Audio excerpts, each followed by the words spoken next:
Moikka, mun nimi on Kati Jussila ja mä oon suunnittelemassa jalkinemallistoa meidän kevään V16 Kaijon muotinäytöksen.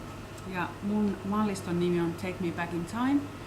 Ja oikeastaan se lähtee varmaan tästä yhdestä niin kuin malliston raaka-aineesta, mikä on tuohi.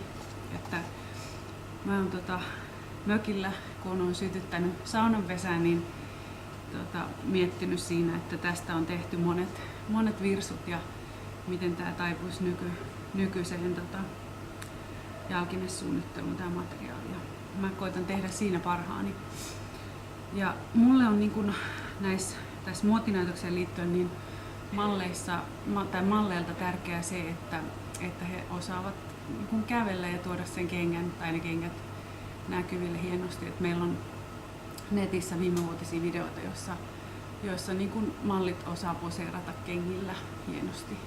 Ainakin osa malleista.